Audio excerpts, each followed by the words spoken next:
This is benefit of empathy. Empathy helps us offer support.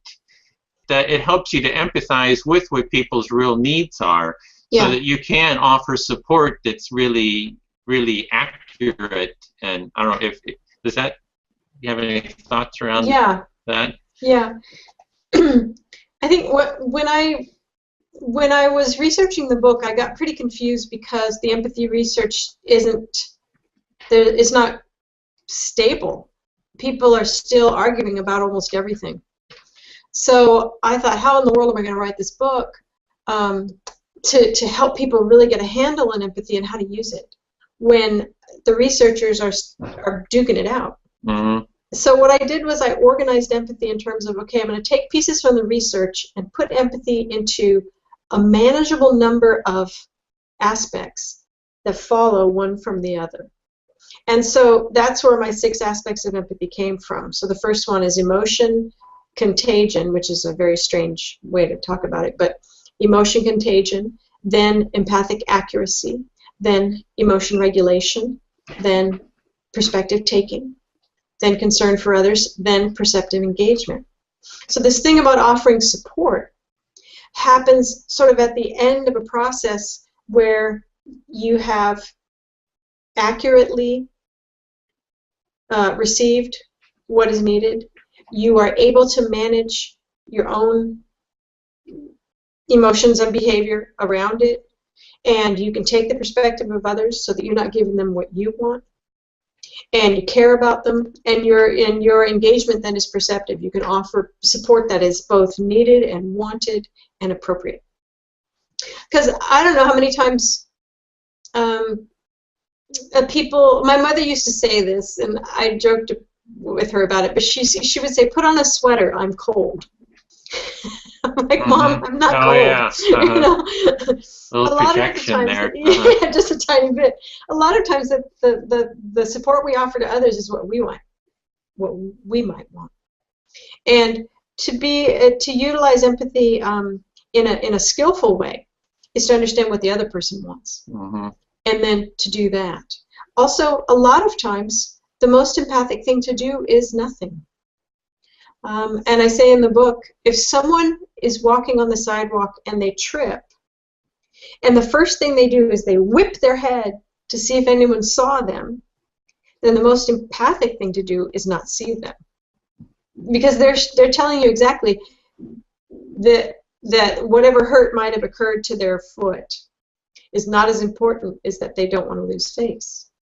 Do you see what I'm saying? Yeah, you're saying there's 2 parts to it. One is you can kind of project, like you're saying your mother is projecting onto you, like, well, this is what I'm needing, so you must be needing it as well.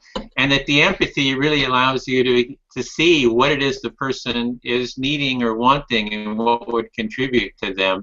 Yeah. And, for example, the person that falls is kind of just needing to kind of be invisible or just save face or something like that. So you can kind of give them the sense of saving face or something like that. So, yeah.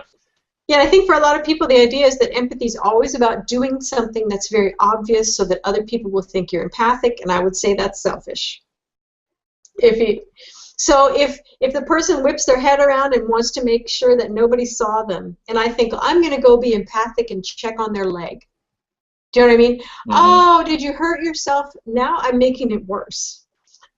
Although I look empathic, if you hear what I'm saying. I look like this great person, and this person here is now just, writhing in shame because he didn't want anyone to see it. And now I've stopped his process, and I'm making a big show of being empathic.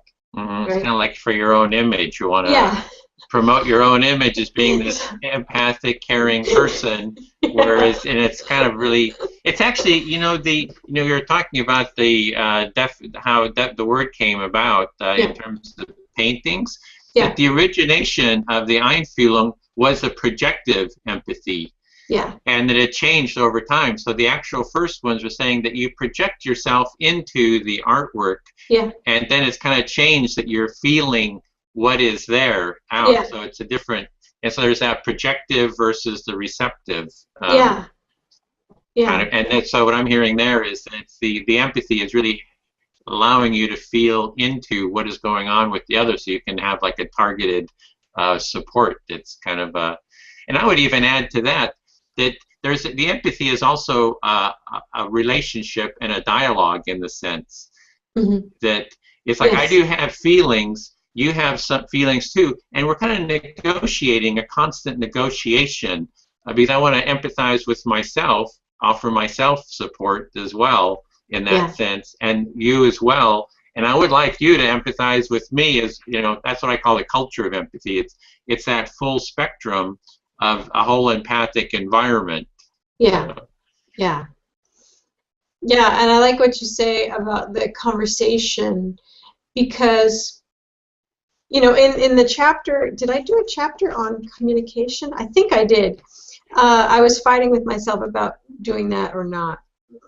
Yes, I did a chapter on communication. And I think because people were looking for, here's how you do it, right?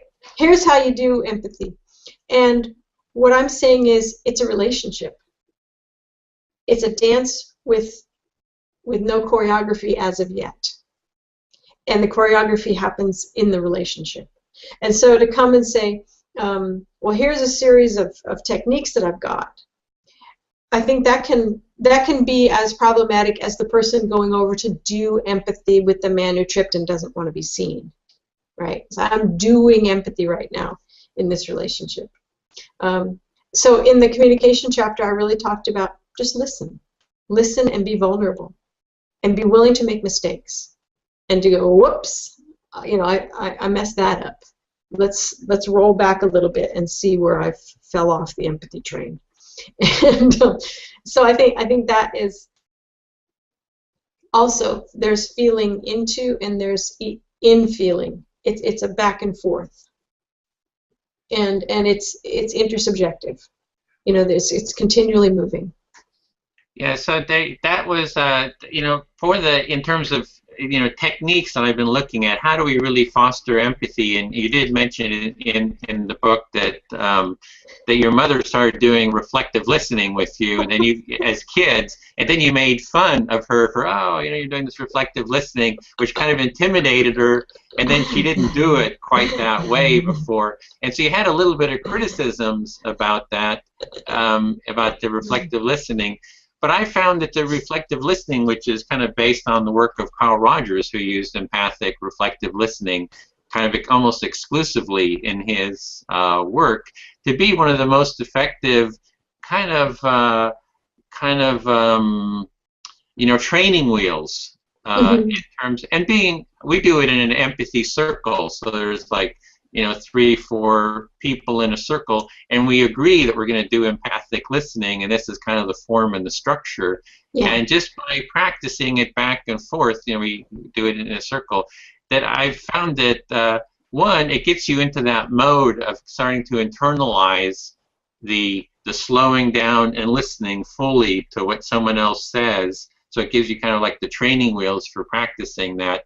As well as I've actually found that because I'm heard within the circle, that my empathic resilience, my need for empathy, is kind of being addressed or met in a sense. It's being, like, we all, I just see that we all have a biological need for empathy, you know, craving, just like hunger, that we want to be heard, we want to be seen. And if I can get that kind of satiated, then I have more space afterwards, which is actually a benefit of empathy, is that for me is that it addresses our need for empathy, you know. So anyway, it has multiple benefits.